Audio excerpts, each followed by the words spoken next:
কখনো কোনো বৃক্ষকে দেখেছেন? এই ধরিত্রী থেকে ততটুকুই জল নেয় যতটুকু তার প্রয়োজন।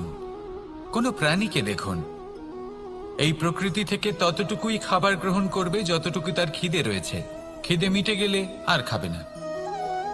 এবার মনুষ্যকে দেখুন, সে নিজের জীবনে যা কিছু পেয়েছে, বস্তু, ধন, খাবার, শক্তি, প্রয়োজনের থেকে অনেক বেশি লাভ করার চেষ্টা করে থাকে। প্রয়োজনের থেকে বেশি যদি পেয়েও যায় তাহলেও তার কম মনে হয়। এবার এরকম ঠিক কেন হয়? এর পিছনের কারণ কি? কারণ হলো লোভ। লোভের আগুন কিছু এমন হয়, যদি মানুষের মনে একবার প্রজ্বলিত হয় তাহলে শুধু বাড়তেই থাকে। ততক্ষণ বাড়বে যতক্ষণ না আপনি নিজে তাকে বাধা দিচ্ছেন। তবে এই লোভের আগুন নিয়ন্ত্রণ করা সম্ভব। পরিমিতিবোধ, পরিমিতিবোধের চিন্তা। আপনাকে শুধু নিজেকে একটা সরল প্রশ্ন করতে হবে।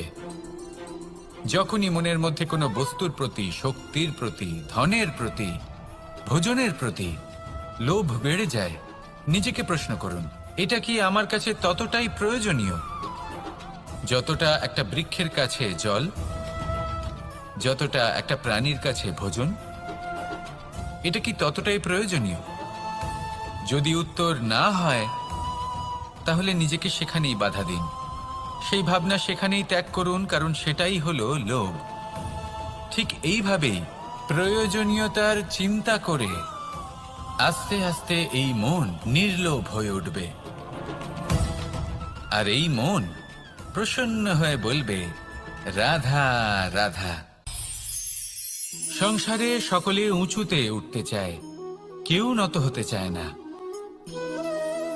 সবাই এটা মনে করে যে নত হওয়ার অর্থ হলো তাদের আত্মসম্মান এবং অহংবোধের বিরুদ্ধাচরণ করা। তাদের মনে হয় যে যদি আমরা নত হই, সংসার আমাদের দুর্বল মনে করবে, তাদের শৌর্য এবং তাদের ব্যক্তিত্বের অপমান হবে। কিন্তু এটা কি সত্যি? প্রত্যেকবার নত হওয়ার অর্থ কি সম্মানহানি হওয়া? কখনোই নয়। আপনি নিজের জীবনকেই দেখে নিন। আপনার কোনো অমূল্য জিনিস যদি নিচে পড়ে যায় তাহলে তাকে কিভাবে তোলেন? সেই বস্তুকে তোলার জন্য আপনাকে নত হতেই হবে। আপনি বড়দের আশীর্বাদ কিভাবে লাভ করেন? আপনি নত হয়ে তবেই তাদের আশীর্বাদ লাভ করতে পারেন, তাই না? ভেবে দেখুন, আপনি একটা পথে হাঁটছেন, আপনি দেখতে চাইছেন যে আপনি সঠিক পথে হাঁটছেন কিনা, পায়ের নিচে কাঁটা পড়ে আছে কিনা। কিভাবে দেখবেন? আপনাকে সেই মাথা নত করেই দেখতে হবে। এর অর্থ কি? অর্থ খুব সহজ। প্রত্যেকবার নত হওয়া অনুচিত নয়, সেটা কোনোভাবেই সম্মানহানি নয়। পরিস্থিতি অনুসারে এবং যেখানে প্রয়োজন আপনি নত হতে শিখে গেলে আপনি অনেক কিছুই লাভ করতে পারবেন। জ্ঞান, মান, গুণ, বিশ্বাস। সেই জন্য প্রয়োজন এবং পরিস্থিতি অনুসারে নত হতে শিখুন, এতে অনুচিত কিছুই নেই। আত্মসম্মান থাকা অত্যন্ত প্রয়োজনীয়, কিন্তু তা যেন কখনো অহংকারে পরিণত না হয়। এই বিষয়ে অবশ্যই নজর রাখবেন এবং আমার সাথে ভালোবেসে বলবেন, রাধা রাধা। মানুষের জীবন দেখলে এতে সংকটও আসবে, বিপদও আসবে, অনেক সমস্যাও আসবে। কখনো কখনো এমন সময় আসবে যখন আমাদের আপনজনের থেকে সাহায্য চাইতে হয়। আমরা সাহায্য চাই আর তারা সাহায্য করেও দেন, আমাদের সংকট থেকে মুক্তও করে দেন। কিন্তু যখন এই সময় বদলে যায়, যখন সুখের সময় আমাদের জীবনে আসে, তখন আমাদের মনে একটা অহংবোধ জেগে ওঠে। মনে হয় উপকার আবার কি? সেই ব্যক্তি সাহায্য করেছিলেন তাতে কি? উনি তো নিজের কর্তব্য পালন করছিলেন। সেই ব্যক্তি আমাদের ধন দিয়েছিলেন যখন প্রয়োজন ছিল, তো আমরা সেই ধন তো ফিরিয়ে দিয়েছি, উপকার কিসের? এই ভাবনা অনুচিত। যদি কোনো ব্যক্তি আপনাকে সাহায্য করে থাকে যখন কেউ করেনি, যখন আপনার সবথেকে বেশি প্রয়োজন ছিল, সেই সাহায্য অমূল্য আর সেটা উপকারী বটে। যদি কেউ উপকার করেন তাহলে বিনম্র চিত্তে ভালোবেসে আজীবন তার উপকারের প্রতি কৃতজ্ঞ থাকুন। কারণ সত্যি কথা বলতে এই সংসারে উপকার করার মতো ব্যক্তি খুব কম রয়েছেন। আর উপকারীর কথা মনে রাখেন এমন কৃতজ্ঞ ব্যক্তি আরো কম। সেই জন্য জীবনে কৃতজ্ঞ থাকুন আর আমার সাথে ভালোবেসে বলুন রাধা রাধা। জ্ঞান এবং অহংকার, এই দুইয়ের মধ্যে সম্পর্ক কোথায়? সম্পর্ক ঠিক সেরকম যেরকম হাত এবং কাকনের, যেমন চোখ এবং দৃষ্টির সম্পর্ক। এবার আপনি বলবেন এ আমি কি বলছি? জ্ঞান এবং অহংকারের এমন সম্পর্ক কি করে হতে পারে? দেখুন, যে ব্যক্তি জ্ঞানী, যার কাছে জ্ঞান রয়েছে এবং তিনি জানেন যে তার কাছে জ্ঞান রয়েছে, তার মধ্যে নিজে থেকেই অহংবোধ জাগ্রত হয়। খুব কম সংখ্যক এমন জ্ঞানী ব্যক্তি আছেন যারা নিজেদের অহংকারের বিষয়ে আঁচ করতে পারেন। প্রকৃত জ্ঞানী হলেন তিনি যিনি নিজের জ্ঞানের সদ্ব্যবহার করে অহংকারকে দূর করেন। উচিত সময়ে বুঝে যান, নিজের অন্তর যাচাই করে এই বিষয়টা দেখেন যে তার অন্তরে অহংবোধ জাগ্রত হচ্ছে এবং নিজেকে সেখানেই থামিয়ে দেন, যাতে অহংকারের পথে তিনি অগ্রসর না হয়ে যান। এই অহংকার কখন উচিত, কখন অনুচিত, কখন প্রয়োগ করা উচিত, উচিত নয়, কখন বাধা দেওয়া উচিত, এটা শেখা অত্যন্ত প্রয়োজনীয়। আর যদি এটা আপনি শিখতে পারেন, তাহলে আপনি একজন জ্ঞানীও হয়ে উঠবেন এবং সুখীও থাকবেন। তাই মনে রাখবেন, এই জ্ঞান নিয়ে কখনোই অহংকার করবেন না, বরং সবসময় নিজের অহংবোধের বিষয়ে প্রকৃত ধারণা রাখবেন। আসুন আমার সাথে ভালোবেসে বলুন রাধা রাধা। আপনি অবশ্যই কোনো গাছ দেখে থাকবেন যেখানে অনেক ফল রয়েছে। সেই গাছের ডালগুলি নিজে থেকেই নত হয়ে যায়। কেন? যাতে মানুষ, প্রাণী, এরা সকলে যাতে সেই ফল খুব সহজে গ্রহণ করতে পারেন। এটাই হলো প্রকৃতির শিক্ষা, এটাই হলো প্রকৃতির নিয়ম। মানুষেরও কিছুটা এরকমই হওয়া উচিত। যদি আপনি সাফল্যের চরম সীমায় পৌঁছে যান, সততা ছাড়া আপনি যে কাজই করুন না কেন, উচিত সময় তা সম্পূর্ণ হবে না, আর মনোবাঞ্ছিত ফল আপনি কখনোই পাবেন না। তাই যে কাজই আরম্ভ করুন না কেন, সততার সাথে এবং অখণ্ড প্রচেষ্টার সাথে করুন। তখনই কর্ম এবং তখনই এই জীবন সফল হবে এবং এই মন প্রসন্ন হয়ে বলবে রাধা রাধা। বিন্দু বিন্দু জলেই সাগর নির্মাণ হয়। এবার এই কথা আমরা সকলে জানি। আপনি কি এই কথাটা জানেন যে ছোট ছোট সুখের দ্বারাই বড় সুখ লাভ করা যায়? একজন বাবাকে দেখুন, সন্তানের জন্ম থেকে তার যুবক হওয়া পর্যন্ত তার সাথে ছোট ছোট সুখ যাপন করেন। এই ছোট ছোট সুখগুলি তাদের প্রেমের সম্পর্কে গভীরতা নিয়ে আসে এবং প্রেমের এই গভীরতা তাদের জীবনে বড় সুখ নিয়ে আসে। এটা ঠিক সেই রকম যেরকম বিশাল এক সমুদ্রে, গভীর এক সমুদ্রে অমূল্য রত্ন খুঁজে পাওয়া যায়। এটাও ঠিক সেই রকমই। সেই জন্য জীবনে বড় বড় সুখের খোঁজ করতে গিয়ে সময় নষ্ট করবেন না। এই যে ছোট ছোট সুখ আছে, এগুলোকে যাপন করা শুরু করুন, এগুলোর আনন্দ লাভ করুন, এগুলো নিয়ে উৎসব পালন করুন। প্রেমের গভীরতা বুঝুন আর এই গভীর প্রেমে মন নিমজ্জিত করুন। তারপরে দেখুন এই মন আর এই জীবন সুপ্রসন্ন হয়ে বলবে রাধা রাধা। কথায় আছে, অন্ধকারে প্রদীপ প্রজ্বলিত করলে চতুর্দিক আলোকিত হয়। কিন্তু যদি এই প্রদীপ আমি সূর্যের আলোর সম্মুখে সকালবেলায় প্রজ্বলিত করে রেখে দিই, তাহলে কি হবে? আপনি বলবেন যে এটা করে তো কোনো লাভই হলো না। সূর্যের প্রকাশের সামনে এই প্রদীপ আসলে কিছুই নয়। এবার এই চিন্তা ভাবনা প্রত্যেক দিন করতে হবে আর একটা অমূল্য শিক্ষা পেতে হবে। মনে করুন যে আপনি মহাপুরুষের সামনে বসে আছেন, কোনো মহাজ্ঞানীর সামনে। তাহলে সেই ব্যক্তির সামনে নিজের জ্ঞানের প্রদীপ প্রজ্বলিত করবেন না, নীরব থাকুন আর সেই ব্যক্তির সূর্যের প্রকাশের মতো জ্ঞান প্রাপ্ত করুন। যতটা পারবেন জ্ঞান লাভ করুন। যদি এমন কোনো সময়, এমন কোনো স্থানে আপনি আছেন যেখানে চতুর্দিক অন্ধকার, কারোর কাছেই জ্ঞান নেই, সেখানে নিজের জ্ঞানের প্রদীপ প্রজ্বলিত করুন। এমন করলে দুদিক থেকেই আপনার লাভ হবে। আপনার জ্ঞান প্রাপ্তিও হবে, আর জ্ঞানের সঠিক প্রয়োগও করতে পারবেন। আর এই মন প্রসন্ন হয়ে বলবে, রাধা রাধা।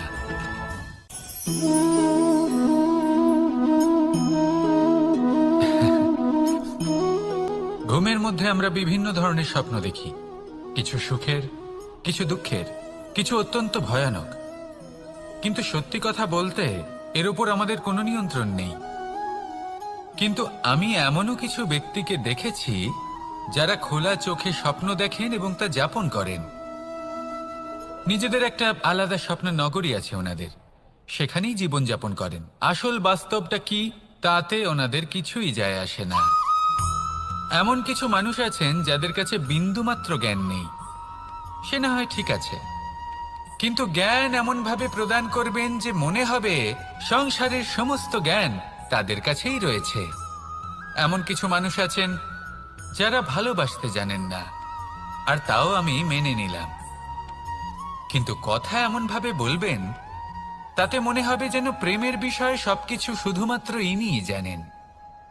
এবার আমি এমন কথা অবশ্যই বলছি না যে আপনি এরকম করেন, কিন্তু যদি কোনো ব্যক্তি এরকম করেন তাহলে তার এটা মাথায় রাখা উচিত যে সেই ব্যক্তি অন্য কারোর সাথে নয়, নিজের সাথে অনুচিত করছেন।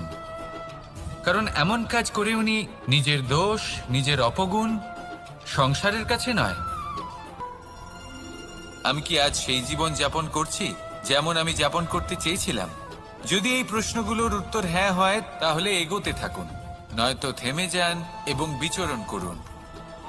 মনে রাখবেন, এই সংসার অত্যন্ত জটিল আর এতে হারিয়ে যাওয়া অত্যন্ত সরল। সেই জন্য নিজে থেকে বারবার থামা এবং জীবন চিন্তন করা অত্যন্ত আবশ্যক।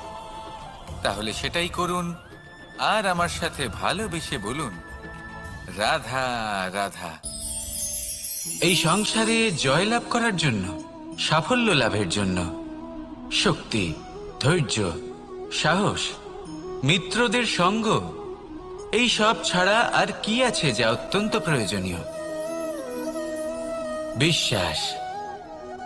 সত্যি কথা বলতে এই বিশ্বাস অত্যন্ত অমূল্য, কিন্তু এটা দুদিক খোলা তলোয়ারের মতো। এটা আপনাকে বলশালীও করে তুলতে পারে, শক্তিশালীও করে তুলতে পারে, আবার দুর্বলও করে তুলতে পারে। কিভাবে?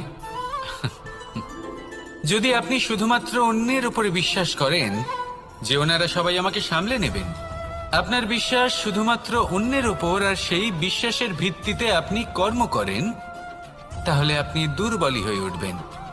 কিন্তু এই বিশ্বাস যদি আপনি নিজের উপর রাখেন যে যাই হয়ে যাক না কেন আমি নিজেকে ঠিক সামলে নেব, আমি আমার পথ বানিয়ে নেব, সব বিপদের সম্মুখীন আমি নিজে হব এবং জীবনে সামনে এগোতে থাকব, তাহলে এই বিশ্বাস আপনাকে বলশালী করবে। এবার সিদ্ধান্ত আপনার যে আপনি কি চান, এই বিশ্বাস আপনাকে বলশালী করবে নাকি দুর্বল, ভেবে দেখুন। আর আমার সাথে ভালোবেসে বলুন, রাধা রাধা। এই সংসারে সব থেকে বেশি কঠোর এবং বলশালী ধাতু হলো লৌহ, অর্থাৎ লোহা। হয়তো সেই জন্যই সকল অস্ত্র, সকল শস্ত্র, সকল বাহন যখনই এদের নির্মাণ হয় তখন সব থেকে বেশি ব্যবহার এই লোহাকে করা হয়। এবার এই লোহার একটা বিশেষ গুণ রয়েছে, সেটা এটাই যে লোহাকে আপনি অন্য কোনো ধাতু দিয়ে কাটতে পারবেন না। লোহা দ্বারা এই লোহাকে কাটা সম্ভব। এবার এটা কিভাবে সম্ভব? যে লোহাকে কাটতে হবে তাকে গরম করা হয়, যে লোহা দ্বারা কাটতে হবে সেটাকে ঠান্ডা রাখতে হয়, অর্থাৎ ঠান্ডা লোহা দ্বারা গরম লোহা কাটা হয়। এবার এই যুক্তি, তার প্রয়োগ আমাদের জীবনেও করা যেতে পারে।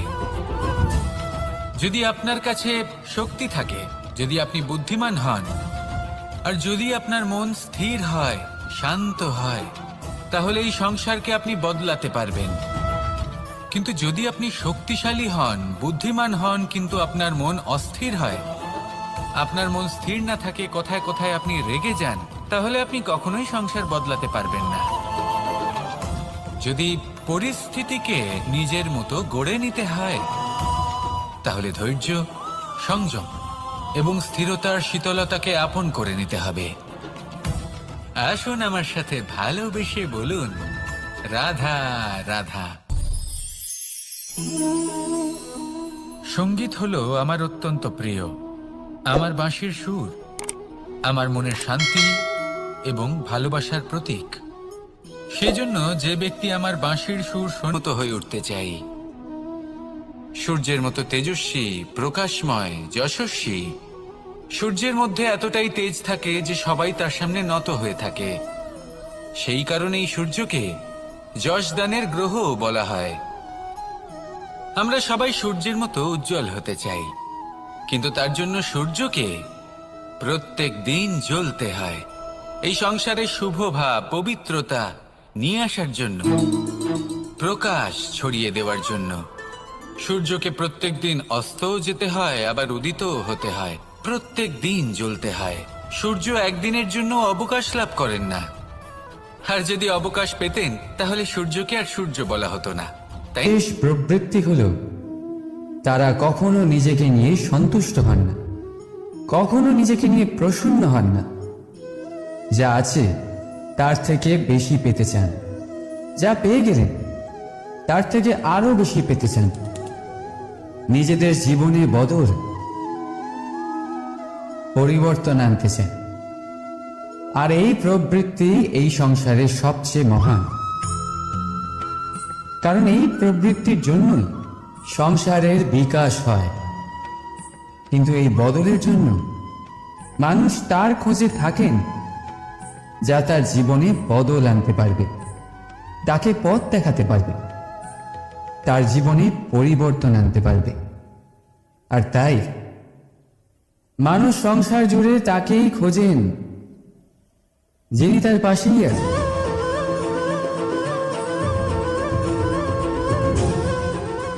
বলুন তো কে?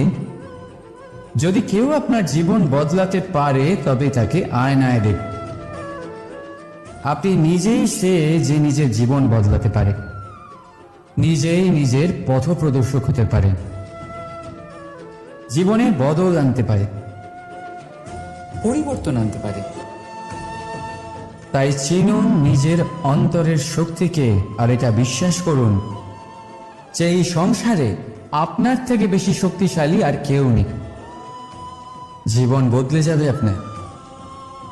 আর অন্ধবিশ্বাস নয়, আত্মবিশ্বাসের হাত ধরুন।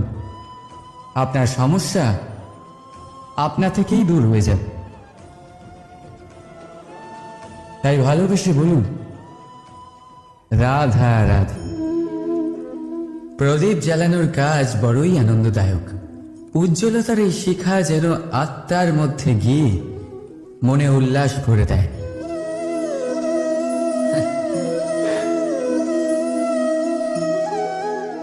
এই আমি কি করলাম? আমি একে নিভিয়ে দিলাম, অথচ এই দিয়েই আমি অন্য প্রদীপগুলি জ্বালিয়েছিলাম। কারণ যতক্ষণ এই শিখা অন্য প্রদীপগুলিকে জ্বালাচ্ছিল ততক্ষণ এই নিজেও জ্বলছিল।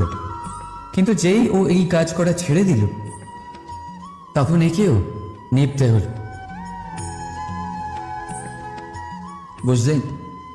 সেরকমই জীবন হলো উজ্জ্বলতা দেওয়ার আরেক নাম। যদি জীবনে শুভ কাজ করেন, অপরের উপকার করে, অন্যদের সহায়তা করে, তাহলেই জীবিত থাকবেন। আর যেদিনই কাজ করা আপনি বন্ধ করে দেবেন, শ্বাস প্রশ্বাস নেওয়া সত্ত্বেও মৃত হয়ে যাবে। তাই যতক্ষণ শ্বাস চলছে আশারূপী উজ্জ্বলতা ছড়াতে থাকুন। বিশ্বাস করুন, মৃত্যুর পরেও আপনি অমর থাকবেন। তাই ভালোবেসে বলুন, রাধা রাধা। যবে থেকে জীব প্রাণের অস্তিত্ব পেয়েছে তবে থেকেই আরো একটি শব্দ জন্ম লাভ করেছে, সংঘর্ষ। জন্মলগ্ন থেকেই মানুষকে বাঁচার জন্য সংঘর্ষ করে যেতে হয়।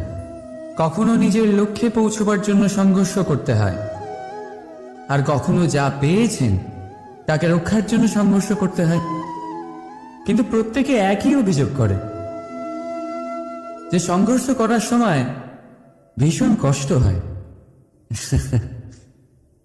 আপনি যোদ্ধা হলে প্রহার আপনাকে সহ্য করতেই হবে। সাঁতার শিখতে হলে জলে আপনাকে প্রবেশ করতেই হবে। পায়ের তলায় তাদেরই কড়া পড়ে যারা রোজ হাঁটেন, আর যারা হাঁটেন তারা নিজেদের লক্ষ্যে অবশ্যই পৌঁছন। তাই মনে রাখবেন, জীবন ততক্ষণই আছে যতক্ষণ কর্ম করবেন। তাই সংঘর্ষ করতে থাকুন, কষ্ট ভুলে যান, আর আমার সাথে ভালোবেসে বলুন রাধা রাধা। মানুষ সর্বদা ফলাফলের কথা ভাবে, যে আমি যা করতে চলেছি তার ফল কি হবে, তার পরিণাম কি হবে। কিন্তু এর চিন্তা কেন? কারণ কর্ম যদি শুভ হয় তাহলে তার পরিণাম খারাপ হতেই পারে না। শুভ চিন্তা নিয়ে যারা কর্ম করেন তাদের ফলের চিন্তা কিসের? যারা ফুল বিক্রি করেন তাদের মাঝে সাঝে কাঁটা নিশ্চয়ই ফোটে, কিন্তু সুগন্ধ তাদের হাতে থেকেই যায়। এদের সন্ধানে কয়লার খনিতে নামা ব্যক্তি কালিমা লিপ্ত হয়ে গেলেও তার হাতে হিরে অবশ্যই থাকে। তাই শুভ চিন্তা নিয়েই কর্ম করে যান, পরিণাম শুভই হবে। আর ভালোবেসে বলুন রাধা রাধা। মন, মানুষ, মান, এই তিনেরই প্রারম্ভ ম দিয়ে হয়, তাই না? কিন্তু আজ আমরা কথা বলবো মানের বিষয়। মানই সেই ভাব যা আমাদের মনকে সন্তুষ্ট করে। এই কলসিতে ভরা জলের মতো, যে জল এই পাত্রতে থাকার দরুন এর অস্তিত্ব বজায় থাকে। এবার মান থেকে আসে আত্মসম্মান আর অভিমান, আর এই দুইয়ের মধ্যে তফাৎ অনেক। যে জল এই পাত্রের মধ্যে সংরক্ষিত তা হলো আত্মসম্মান, যা আমাদের মনের সম্বল, অবলম্বন, যা এই পাত্রের মধ্যে শীতল থাকে, আর যিনি পান করেন তাকেও শীতল রাখে। আর যে জল এই পাত্রের বাইরে উঠলে পড়ে তা হলো অভিমান, যা বাইরের উত্তাপে বাষ্প হয়ে উবে যায়। সর্বদা মনে রাখবে, আত্মসম্মান আপনাকে দৃঢ় করে, আপনাকে শক্তি প্রদান করে, আর অভিমান আপনাকে দুর্বল করে দেয়। তাহলে কি হতে চান আপনি? আত্মসম্মানী নাকি অভিমানী? সিদ্ধান্ত আপনার। রাধা রাধা। সমস্যা, প্রত্যেকের জীবনেই সমস্যা আসা যাওয়া করে, আর প্রত্যেক মানুষ সমস্যা আসার পর তার সমাধান খুঁজতে উঠে পড়ে লাগেন। কিন্তু যখনই সমস্যার সমাধান হয়ে যায় আমরা সুপ্রসন্ন হয়ে যাই এবং অসাবধান হয়ে যাই। আমাদের মনে হয় যে আমরা সম্পূর্ণরূপে সমস্যার অন্ত করেছি, কিন্তু কোথাও না কোথাও একটা ছোট্ট বীজ রয়েই যায়, আর সেই বীজ আমাদের অসাবধানতার ছত্রছায়ায় বড় হতে থাকে, আর তারপর মহা সংকট হয়ে আবার আমাদের উপর আক্রমণ করে। এই সংকট যে কোনো রূপে আসতে পারে, কোনো শত্রুর রূপেও আসতে পারে, বা কোনো মহামারীর রূপেও আসতে পারে। সেই জন্য সবসময় সাবধান থাকাই উচিত, কারণ অসাবধান হলে কি হয়, আমাদের সুরক্ষা চক্রে একটা ছেদ উৎপন্ন হয়, আর আমাদের শেষ করতে পারে এমন এক বাণ সেই ছেদ বিন্দু হয়ে আমাদের হৃদয়ে প্রবেশ করতে পারে। তাই যে কোনো সমস্যার সমাধান করুন, জয়ী হন, উৎসব পালন করুন, কিন্তু সাবধানে থাকবেন। আসুন আর আমার সাথে ভালোবেসে বলুন রাধা রাধা। কর্ম, ধর্ম আর কর্তব্য, এই তিনটি একে অপরের সাথে জড়িত, আর অনেক সময় এই তিনটি পালন করতে করতে আমাদের সেই ব্যক্তির সামনে গিয়ে দাঁড়াতে হয়, তার বিরুদ্ধেই যেতে হয় যাকে আমরা সব থেকে বেশি ভালোবাসি। কিন্তু সেইখানেই যুদ্ধ, কোনো ব্যক্তিগত যুদ্ধ থাকে না। এ হলো কর্ম, ধর্ম আর কর্তব্যের যুদ্ধ। এটা সরল নয়, অত্যন্ত কঠিন হয় তার সম্মুখীন হওয়া যাকে আমরা সব থেকে বেশি সম্মান করি। কিন্তু আমাদের তো আমাদের ধর্মের পথে চলতেই হবে, কারণ আমরা কর্মবদ্ধ, কর্তব্যবদ্ধ, আর এটাই করা উচিত। শুধু এটুকু মনে রাখবেন, যদি আপনার উদ্দেশ্য শুভ হয়, আপনার ভাবনা শুভ হয়, আপনি যদি কর্ম, ধর্ম আর কর্তব্যের পথে অগ্রসর হন, তাহলে এই প্রক্রিয়াতে যদি আপনাকে আপনার আরাধ্যেরও সামনে দাঁড়াতে হয়, তাহলেও আপনার কোনো ক্ষতি হবে না। তাহলে আসুন আর আমার সাথে ভালোবেসে বলুন, রাধা রাধা। মানুষের কোন বিষয়ে অহংকার থাকে? সময়, ক্ষমতা, শরীর আর সম্পত্তি। আর এই চারটেই সর্বদা সঙ্গে থাকে না। কি বিচিত্র ব্যাপার! আপনি নিজেই দেখুন, সময় আজ ভালো হলেও কাল অবশ্যই খারাপ হতে পারে। ক্ষমতা আজ আপনার থাকলেও কাল তা নাও থাকতে পারে। এই শরীরটা তো নশ্বরই বটে। যত আপনি বার্ধক্যের দিকে অগ্রসর হবেন, দুর্বল হতে থাকবেন, সৌন্দর্য ক্ষীণ হতে থাকবে। আর সম্পত্তি আজ আপনার, কাল অন্য কারোর হয়ে যাবে। আর এই সমস্ত নশ্বর জিনিসে মন কেন্দ্রীভূত করতে করতে ব্যক্তি ভুলে যান সেই বিষয়গুলি যা সর্বদা আপনার সাথে থাকবে, আপনার ঢাল হবে, আপনার সম্বল হয়ে থাকবে। আর তা হল আপনার স্বভাব, বুদ্ধি, সৎসঙ্গ আর খাঁটি সম্পর্ক।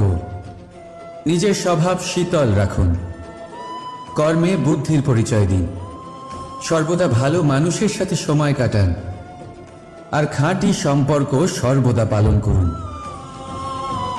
জীবনে সর্বদা সুখী হবেন।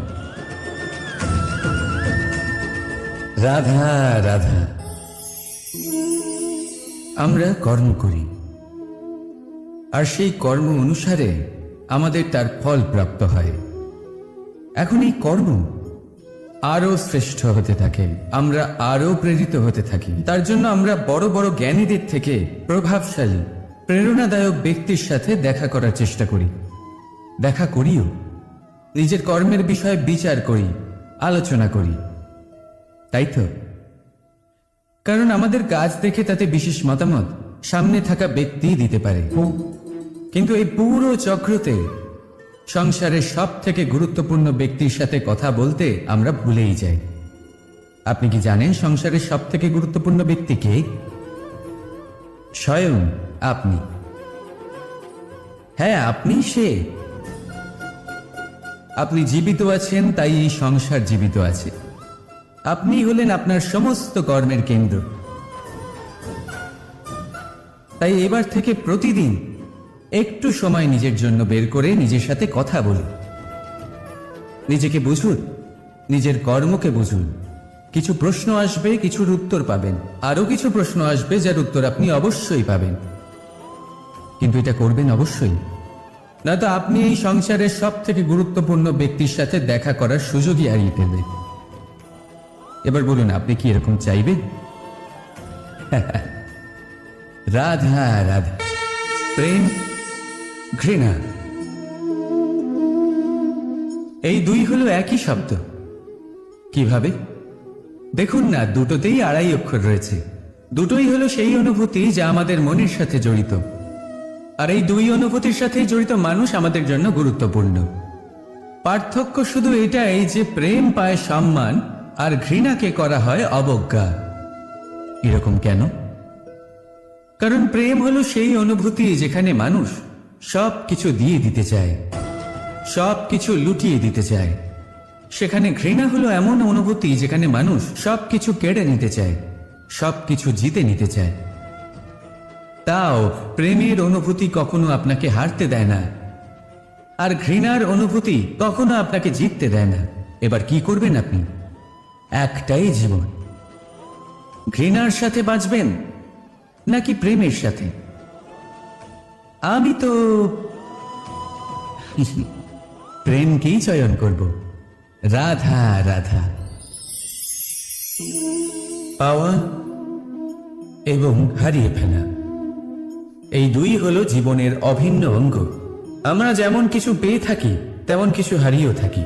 কিছু স্বপ্ন সার্থক হয়, আবার কিছু লক্ষ্য অপূর্ণই থেকে যায়। জীবনে এটা হয়েই থাকে, প্রত্যেকের জীবনেই এটা হয়ে থাকে। কিন্তু কারোর সাথে দেখা হলে আমরা কি ধরনের কথা বলি? আমরা সেই কথাই বলি যা আমরা হারিয়েছি। নিজেও দুঃখ পাই, আবার সামনের মানুষটাকেও দুঃখ দিই। তার থেকে অন্যরকম কিছু করার চেষ্টা করুন, ধনাত্মক চিন্তা করার চেষ্টা করুন।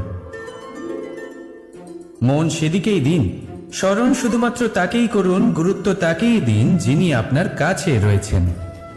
যিনি আপনার কাছে নেই তার আশায় কষ্ট কেন পাচ্ছেন আপনি? সেগুলিকেই প্রাধান্য দিন যা আজ এখন বর্তমানে আপনার কাছে রয়েছে। যেমন আমি কংস মামাকে স্মরণ করি না যিনি আমার ছেলেবেলা নষ্ট করে দিয়েছেন। আমি স্মরণ করি আমার যশোদা মাকে, আমার বলরাম দাদাকে, আমার রাধাকে, যারা আমার জীবনকে ভরিয়ে তুলেছেন। আপনিও ঠিক এটাই করুন আর আমার সাথে ভালোবেসে বলুন রাধা রাধা। কথায় বলা হয় জীবনে ভালোবাসাই হলো সুখের মূল। এটা সত্য। এবার প্রশ্ন হলো এটাই যে এই ভালোবাসা কার সাথে করা উচিত? যদি আপনি কিছুক্ষণের জন্য সুখ পেতে চান তাহলে ভালোবাসুন নিজের রুচি মতো। যদি আপনি কিছুদিনের জন্য সুখ পেতে চান ভালোবাসুন নিজের বন্ধুদের। যদি আপনি কয়েক মাসের জন্য, কয়েক বছর বা অনেক বছরের জন্য সুখী হতে চান তাহলে ভালোবাসুন নিজের পরিবারকে, মাতা পিতা, নিজের সন্তান, স্বামী স্ত্রী, নিজের আত্মীয়দের। কিন্তু যদি আপনি চিরকালের জন্য সুখী হতে চান তাহলে ভালোবাসতে হবে শুধু নিজের কর্মগুলিকে। কারণ সম্পর্ক যেমনই হোক না কেন কখনো না কখনো ভেঙে যাবেই। এই সংসার হলো এমনই যে যাদের সঙ্গ আমরা পাই তাদের সঙ্গ একদিন ত্যাগ করতে হয়। শুধু কর্মই হলো এমন এক সঙ্গ যা কখনো আপনাকে ত্যাগ করবে না। আপনার মৃত্যুর পরেও এই কর্ম আপনাকে বাঁচিয়ে রাখবে। তাই সবসময় মনে রাখবেন এই কর্ম ধর্ম মনে করে পালন করা উচিত। জীবনের শেষ মুহূর্ত পর্যন্ত কর্মকে ভালোবাসুন, জীবনের শেষ মুহূর্ত পর্যন্ত সুখে থাকবেন। আর আমি তো সবসময় বলি শুধু কর্ম করতে থাকো, ফলের চিন্তা করো না। তাহলে আসুন আর আমার সাথে ভালোবেসে বলুন রাধা রাধা। সদিচ্ছা দেখতে গেলে 3 অক্ষরে তৈরি এই শব্দ, কিন্তু সমস্ত ত্রিলোক তার উপরেই আধারিত। আপনি এই সংসারে এসেছেন তখন অবশ্যই শ্বাস নেবেন, কিন্তু তার বদলে আপনাকে কিছু তো দিতেই হবে। আপনার উপর নির্ভর করছে আপনি কি দেবেন। কি দেবেন এই সংসারকে, এই সমাজকে, নিজের পরিবারকে, আর তার বদলে কি নেবেন? যশ নাকি অপযশ? দেখুন, এক ছিল রাবণ যে কিনা সমুদ্র পার করলো সীতাকে অপহরণ করার জন্য, আর এক ছিলেন রামচন্দ্র যিনি সমুদ্র পার করেছিলেন, সেতু বানিয়ে গিয়েছিলেন সীতাকে ফিরিয়ে নিয়ে আসার জন্য। দুজনেই সমুদ্র পার করেছিলেন, শুধু পার্থক্য ছিল সদিচ্ছাকে বোঝার, লক্ষ্যের। অনেক মানুষের যাত্রা একরকম হতেই পারে, কিন্তু আনন্দ তখনই লাভ করবেন যখন লক্ষ্য শুভ হবে, মহান হবে। এই লক্ষ্য দিয়ে এই সংসারের কল্যাণ হবে এবং মানুষের সম্মান হবে। যদি আপনার সংকল্প উচিত হয় তাহলে আপনার লক্ষ্য উচিতই হবে, নয়তো শুধুমাত্র বিনাশ হবে। আর উচিত এটাই হবে যে বিনাশের হাত থেকে যেন নিজেকে বাঁচানো যায়, কি বলেন? তাই জীবনে যে লক্ষ্য স্থির করছেন মনে রাখবেন তা যেন শুভ লক্ষ্য হয়। যদি এরকম হয় তাহলে আপনার যাত্রা, আপনার জীবন দুটোই শুভময় হবে। আসুন আর আমার সাথে ভালোবেসে বলুন রাধা রাধা।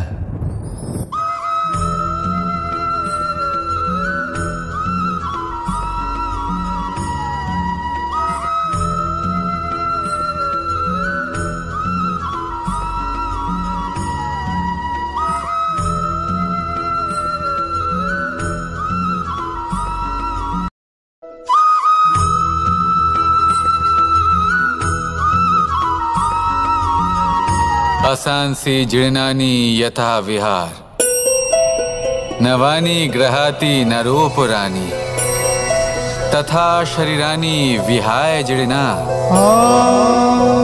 नन्यानि सयाति नवानि दे। আত্মার কখনোই মৃত্যু হয় না। আত্মা শুধু শরীর বদল করে, রূপ বদল করে। আর যেখানে আত্মার মৃত্যু হতে পারে না, সেখানে প্রেম কিভাবে সমাপ্ত হতে পারে? কারণ প্রেম হলো নিজেই পরমাত্মার রূপ। কখনো সে সীতার খোঁজে বনে বনে ছুটে বেরিয়েছে, কখনো সে রাধার প্রেমে বনকে বৃন্দাবন রূপে সাজিয়ে তুলেছে, কখনো সে কানাই রূপে গোকুলবাসীদের মন জয় করে নিয়েছে, আবার কখনো সে মাখন চোর নন্দলালের রূপে সবার মনে ভালোবাসার স্রোত বইয়েছে। কখনো নিজের হাতে বাঁশি নিয়ে তাতে ভালোবাসার সুর তুলেছে, আবার কখনো নিজের আঙুলে সুদর্শন চক্র ধারণ করে ধর্ম এবং প্রেমের বিরোধীদের সংহার করেছে। কখনো সে যশোদানন্দন হয়ে গোকুলে অনেক লীলা করে বেরিয়েছে, আবার কখনো দেবকী নন্দন রূপে কংসের লীলার পরিসমাপ্তি ঘটিয়েছে। কখনো যুদ্ধ বিমুখ হয়ে প্রজাদের রক্ষা করেছে, আবার কখনো ধর্মরক্ষার জন্য সে যুদ্ধে অবতীর্ণ হয়েছে সারথীর রূপে, এবং এই সংসারকে গীতার জ্ঞান প্রদান করেছে। এই ভালোবাসা নয় তো কি, যে গোলকে নিজের রাধাকে হারানোর পরে নিজেও পৃথিবীতে অবতীর্ণ হয়েছে এই সংসারকে প্রেমের শিক্ষা দিতে। এ প্রেম ছাড়া আর কি, যে বৈকুণ্ঠে নিজের লক্ষ্মীকে হারিয়ে সেই সংসারে শ্রীনিবাসের রূপে এসেছে, এই সংসারে নিজের ভালোবাসাকে পেতে এসেছে। এই প্রেম হলো অনন্ত, এর যাত্রা হলো অনন্ত, এবং এই প্রেম যার যাত্রার কোনো অন্ত নেই আর যার প্রভাব হলো সুগভীর, সেই পরমাত্মারূপী প্রেমকে এই প্রেম দূতের প্রণাম। আসুন আর আমার সাথে ভালোবেসে বলুন, রাধা রাধা। ধন মানুষের জীবনের সবথেকে বড় প্রয়োজনীয়তা, সেই অস্ত্র যার দ্বারা মানুষের জীবনের অনেক সংকট দূর করে দেওয়া যেতে পারে, সেই মাধ্যম যার দ্বারা সংসারের সমস্ত জাগতিক সুখ স্বাচ্ছন্দ্য লাভ করা যেতে পারে। কিন্তু ধনের দ্বারা আমরা সব কিছু লাভ করতে পারি না। জাগতিক স্বাচ্ছন্দ্য আমরা লাভ করতে পারি, কিন্তু সুখ লাভ করতে পারবো না। সুখের উপকরণ আমরা লাভ করতে পারি, কিন্তু সুখের অনুভূতি লাভ করতে পারবো না। আনন্দ, সন্তোষ, প্রসন্নতা এগুলো ধন দ্বারা লাভ করা যায় না। কিন্তু হ্যাঁ, আনন্দ, সন্তোষ আর প্রসন্নতার সাথে যদি কোনো কাজ করেন তাহলে অবশ্যই ধন লাভ করবেন। তাহলে আসুন আর এই প্রসন্নতার সাথে বলুন, রাধা রাধা। মানুষ শুধুমাত্র দুই ধরনের ব্যক্তির সামনেই নত হন। একজন হলেন তিনি যাকে তিনি সম্মান করেন, আর আরেকজন যাকে তিনি ভয় পান। এবার কোনো ব্যক্তি যদি আপনার সামনে নত হন, তাহলে তার পেছনের কারণ কি? আপনার প্রতি সম্মান নাকি আপনার প্রতি ভয়? সেটা আপনাকেই বুঝতে হবে। যদি আপনি এমন মনে করেন যে তাতে কি যায় আসে, ভয় হোক বা সম্মান, কেউ আমার সামনে নত তো হচ্ছেন, যদি এটা আপনার চিন্তা ভাবনা হয়, তাহলে আপনাকে মনে করিয়ে দিই, এই সময় বদলাতে বেশি সময় লাগে না। আজ যে ব্যক্তি আপনাকে দেখে ভয় পাচ্ছে, কাল এই ভয়ের সমাপ্তিও ঘটতে পারে। আবার এমনও হতে পারে যে তার কাছে অত্যধিক শক্তি চলে এলো, অনেক কিছুই হতে পারে। তাই মনে রাখবেন, যে মাথা ভয়ের কারণে নত হয় তা সময় এলে সবার আগে বিরোধিতা করতে পারে, আর যে মাথা সম্মানের কারণে নত হয় আপনার জন্য নিজের শিরচ্ছেদও সে করতে পারে। তাই সকলকে আপন করে নিন, কিন্তু ভয় প্রয়োগ করে নয়। কর্ম করুন এবং সম্মান অর্জন করুন। শুধু এটাই করুন আর আমার সাথে ভালোবেসে বলুন, রাধা রাধা। আমাদের জীবনে গুরুজনেরা, জ্ঞানী মানুষজন সবসময় একটা কথা বলেন, ধৈর্য ধরো। শুধুমাত্র দুটো শব্দ, কিন্তু কতটা বিশাল সেটা বোঝার চেষ্টা করুন। ছোট একটা অস্ত্র হাতে নিন এবং একটা বিশাল পর্বতে নিরন্তর প্রহার করতে থাকুন, ধৈর্য ধরে সেই কাজ করতে থাকুন। এমন একদিন আসবে এই বিশাল পর্বতে আপনি একটা পথ তৈরি করবেন। কোনো ধনুর্ধর যখন নিজের বিদ্যা অর্জন করেন তখন তাকেও ধৈর্য ধরতে হয়, তার নিজেকে সময় দিতে হয়, তবেই সে ধনুর্বিদ্যা শিখতে পারে। সেইভাবে আমাদের জীবনেও ধৈর্য ধরার খুব প্রয়োজন। পরিবারে ধৈর্য রাখতে পারলে তাহলে আস্তে আস্তে দেখবেন প্রেম বৃদ্ধি পাচ্ছে। সমাজে যদি ধৈর্য রাখতে পারেন তাহলে আস্তে আস্তে এই সমাজ আপনাকে সম্মান করবে। যদি নিজের জীবনে ধৈর্য রাখতে পারেন তাহলে নিজে থেকেই আত্মবিশ্বাস বাড়বে, নিজের বিকাশ হবে। জীবনে সবই সম্ভব যদি ধৈর্য রাখতে পারেন। হয়তো আস্তে আস্তে হবে, কিন্তু হবে অবশ্যই। শুধু ধৈর্য রাখুন, কারণ ধৈর্যই সবথেকে বড় পুঁজি। আসুন আর আমার সাথে ভালোবেসে বলুন, রাধা রাধা। কোনো এক সময়ের ঘটনা এটা। মা এবং বাবা হাটে গিয়েছিলেন, তখন আমি আর দাদা গিয়েছিলাম গরু চড়াতে। আমরা বাড়ি ফিরে এলাম, আর মা সেই সময় একটা কাজ করতেন। যখনই হাটে যেতেন দরজা তালা বন্ধ করে যেতেন। উনি খুব ভালো করে জানতেন যে যদি ওনার এই মাখন চোর সঠিক সময়ে পৌঁছে যায় তাহলে এক ফোঁটাও মাখন আর অবশিষ্ট থাকবে না। এবার ঘটনা কিছুটা এরকম হলো যে মা আর বাবা মাঝে মাঝে হাটে যেতেন, তাই মাঝে মাঝে এই দরজা তালা বন্ধ করতে হতো।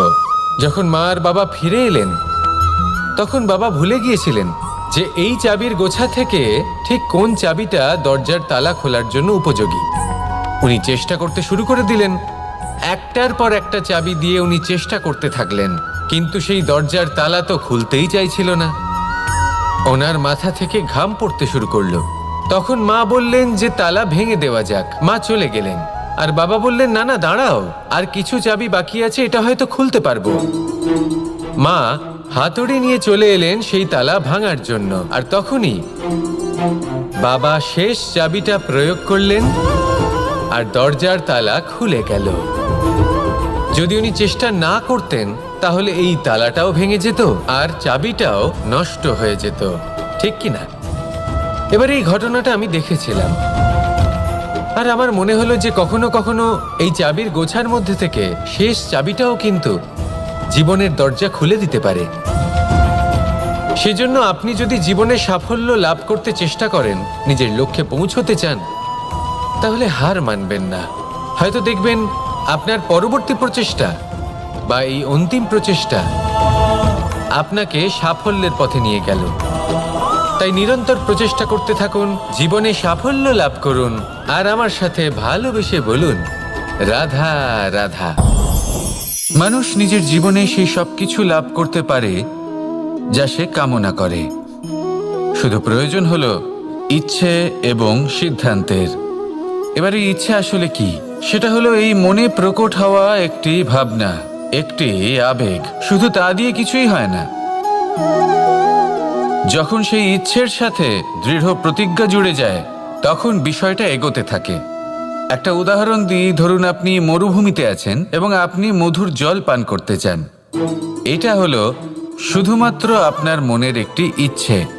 যখন এই ইচ্ছের সাথে সিদ্ধান্ত জুড়ে যায় তখন আপনি সেই মরুভূমিতে গর্ত খুঁড়তে চেষ্টা করেন। আর যখন এই সিদ্ধান্তের সাথে নিষ্ঠা জড়িত হয় তখন আপনাকে সেই জল লাভ করার থেকে কেউ বাধা দিতে পারে না। ইতিহাস এটার সাক্ষী, যিনি নিশ্চিত করেছেন তিনি সেই সব কিছু লাভ করেছেন যা তিনি লাভ করতে চেয়েছেন। সেই জন্য ইচ্ছে থাকা খুব দরকার, কিন্তু তাকে সিদ্ধান্তের সাথে জুড়ে নিন, সিদ্ধান্তকে নিশ্চিত করে ফেলুন, সব কিছু লাভ করবেন। আর তখন এই মন প্রসন্ন হয়ে বলবে, রাধা রাধা।